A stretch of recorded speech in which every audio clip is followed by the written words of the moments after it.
প্রিয় দর্শক, গুরুত্বপূর্ণ কিছু কথা।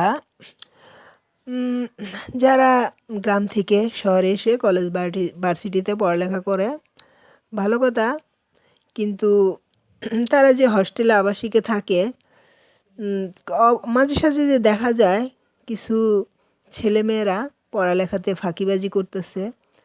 তারা বাহিরে বকাটে বন্ধুদের সাথে চলাফেরা করে, কিন্তু অভিভাবকদের থেকে টাকা পয়সা ঠিকই আনতেছে। তারা পড়ালেখার নাম করতেছে, কিন্তু পড়ালেখা করতেছে না।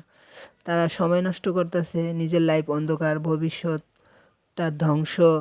এখন এই যে অভিভাবকরা যে সন্তানদেরকে টাকা দিতেছে, কিন্তু অভিভাবকদের কি দায়িত্ব কি যে সন্তানদের উপরে নির্ভর করে যে আমার ছেলে মেয়ে ঢাকা শহরে পড়তেছে, আমি টাকা দিতেছি, এইখানেই কি দায়িত্ব এরকম করলে কি হবে?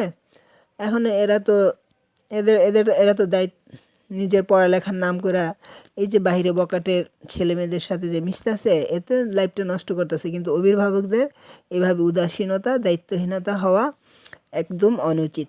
আপনার সন্তান কোথায় পড়ালেখা করে, কি করে, আপনি অবশ্যই খোঁজ খবর নেবেন।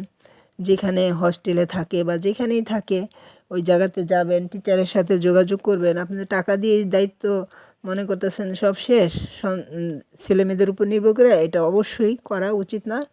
এইভাবে করলে আপনার বাচ্চাটা লাইফও ধ্বংস, ভবিষ্যৎ অন্ধকার এবং ফ্যামিলির বোঝা।